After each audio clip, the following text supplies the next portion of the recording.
Bonjour tout le monde! Bienvenue à cette deuxième capsule d'écoute agricole des Laurentides. Donc, Émilie Lamarche, travailleuse de rang. Aujourd'hui, on va parler de la communication pour favoriser les saines relations. D'abord, j'aimerais vous dire un gros merci pour toutes vos vues, partages et commentaires sur notre première capsule qui traitait de la gestion du stress et de l'anxiété. Aujourd'hui, j'ai envie de vous demander de participer. Donc, j'aimerais que vous m'écriviez en commentaire quels sont vos trucs à vous qui vous a aidé à favoriser la communication au sein de votre entreprise agricole avec les membres de votre famille, vos collègues. Ça va pouvoir aussi servir à d'autres personnes. Pourquoi j'ai choisi de vous parler de ça aujourd'hui? Parce que la communication, c'est une source principale de conflit, tant dans les relations personnelles que dans les relations professionnelles.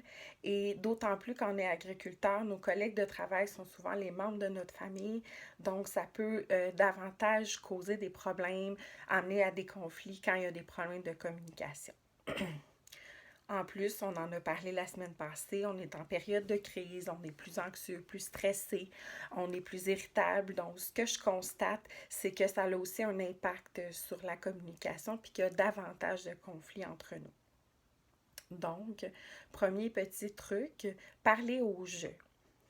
Parler au je va ouvrir la communication, alors que quand on parle au-dessus, ça tue la communication. Si je vous dis t'es toujours sur mon dos, tu me dis toujours quoi faire, vous risquez de vous sentir attaqué. Si je vous dis au contraire, je me sens attaquée, je sens pas que tu as du respect pour ce que je fais. Donc à ce moment-là, il y a plus d'ouverture parce que vous allez vous sentir moins confronté parce que j'exprime ce que moi je ressens. Deuxième conseil, prendre du recul. On l'a tous déjà expérimenté. Parler sur le coup de l'émotion, sur le coup de la colère, c'est rarement très gagnant. On a tendance à dire des choses qu'on pense pas. On est dans l'impulsivité, on n'est pas dans le rationnel. Donc, prendre le temps. Pas trop de temps, parce que à ce moment-là, plus on attend, plus c'est difficile. Mais prendre le temps de se déposer avant de parler avec l'autre personne. Troisième conseil, écouter l'autre et s'assurer de bien comprendre ce qu'il a à nous dire. Donc, écouter, c'est pas juste avec nos oreilles, c'est avec tout notre corps. Donc, notre non-verbal parle aussi. Si je me croise les bras, si je regarde au ciel, si je regarde ailleurs, vous ne vous sentirez pas écouté. Donc, écoutez l'autre, ce qu'il a à nous dire, laissez-lui le temps de parler, ne pas lui couper la parole. Même si on n'est pas d'accord avec ce qu'il nous dit, lui laisser aussi le temps de s'exprimer. Quatrième conseil, nommez vos besoins.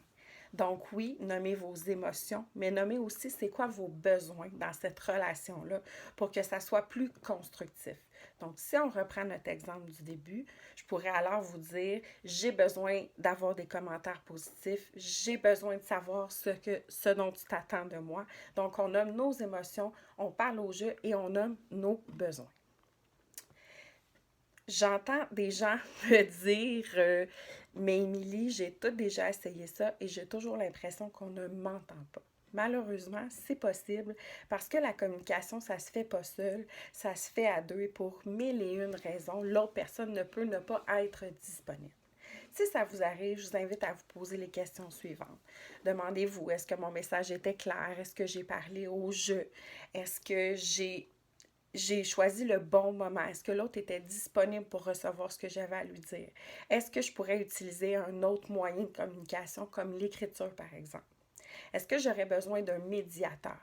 Donc, un médiateur, c'est quoi? C'est une personne neutre qui va vous aider à rétablir la communication.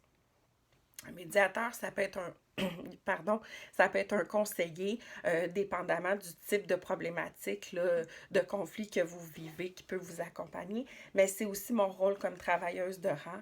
Donc, m'asseoir avec vous, de laisser la parole à tout le monde, de voir à ce que tout le monde puisse s'exprimer.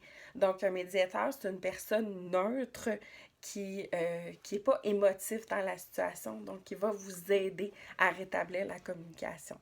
Si vous souhaitez aussi avoir des trucs ou des conseils pour le faire vous-même, je peux aussi être là pour vous coacher. Donc, c'était mes petits trucs et conseils en lien avec la communication pour favoriser vos saines relations. N'oubliez pas de me donner vos trucs à vous en commentaire. Je vous souhaite une belle journée. Je vous dis à bientôt et bonne santé mentale!